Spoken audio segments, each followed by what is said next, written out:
Hello mga Cars Garage. Okay, so yun, nandito ngayon tayo sa shop natin.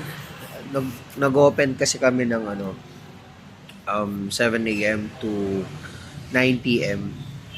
So this is the part 2 of my car wash business. Medyo natagalan tayo ng pag-upload dito sa part 2 or paggawa ng part 2 kasi busy tayo. Currently kasi, papagawa tayo nito. So, kino-close namin yung isang bay. Kung mapansin nyo po, we have 3 bays. That is 1, 2, and this is 3.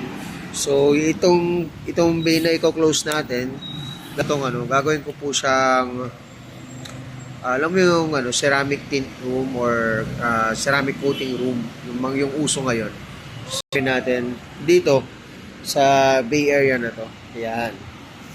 Ngayon, the part 2 itself is bukod doon sa capital natin. Ito naman yung operations natin. So sa operations, hindi naman pare-parehas na malaki yung kita or malaki yung madaming nagpapa-car wash. Okay, parang ngayon, kung titignan, wala. Okay. Ngayon kasi it's a weekend, Saturday. Supposed to be madami pag Saturday, hindi pa namin alam mamayang hapon, pero ngayong umaga pa lang is iisa pa lang yung nalinisan namin. So kung titingnan mo, nagpapasahod ako ng 4 na tao, which is around, dapat pati ang budget nila around 1,400 a day yon. 1,400 a day, dapat mahanap mo yun sa car wash. So above that, hanapin mo pa yung expenses mo sa kuryente, sa sabon, sa sunblock, sa wax, mga ganon. So, bumaba ang car wash business, lang yan, mas kikita kasi tayo pag meron tayong mga added services. For example, magpapa-car wash sila, which is, sabi natin, 200 pesos. So, yung 200 pesos, kung 10 sasakyan yun, na 200 pesos, may 2,000 ka na.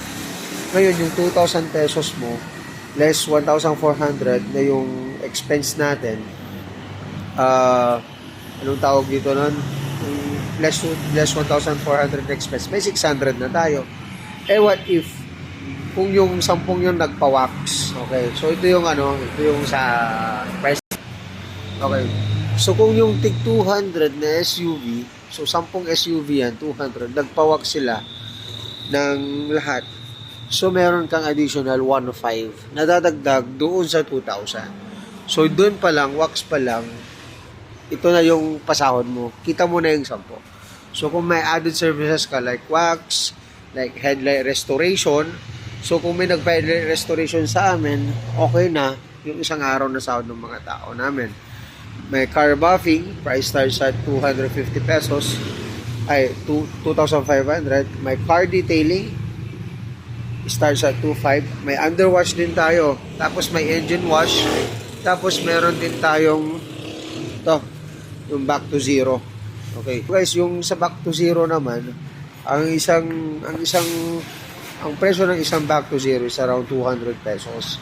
Ngayon, pinopromo lang namin siya na 300 pesos.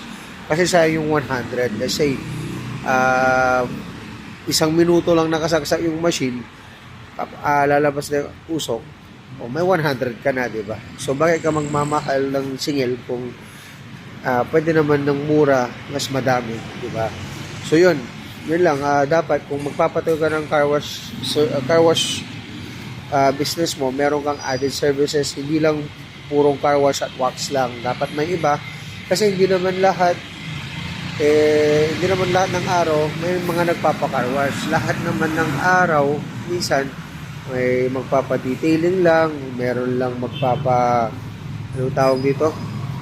meron lang silang restoration lang, meron lang magpapa-buffing, meron lang magpapa-tint, meron din kaming ceramic tint installation dito. At least, na-maximize natin yung area natin sa car wash, hindi lang siya puro car wash. So, ganoon lang guys, kung mag-isip kayo ng negosyo, dapat patok, tapos kung magpapatayo ka ng car wash mo, panoodin mo to. Tapos, next na pag-usapan natin is yung location. Kung bakit may mga car washes na hindi pumapatok, nagsasara. At meron ding mga, may kliyente. At meron ding mga may mga car washes na pumapatok. Okay, so pag-usapan na lang natin po yun kasi may papayente ngayon. So yun, bali ano po. Sige lang po. Okay, so bali, ganun na lang po. Abangan nyo po yung part 3 muna. Abangan nyo muna yung part 3. Tapos, maraming salamat sa pag-watch ng full video. Please like, follow, and subscribe, and share. Para at least ma-share nyo po itong video na to. Dumami po yung followers natin. Para mamigay tayo ng mga bagong produkto natin dito sa RC Garage 22. Maraming salamat po. Keep safe, drive safe, God bless.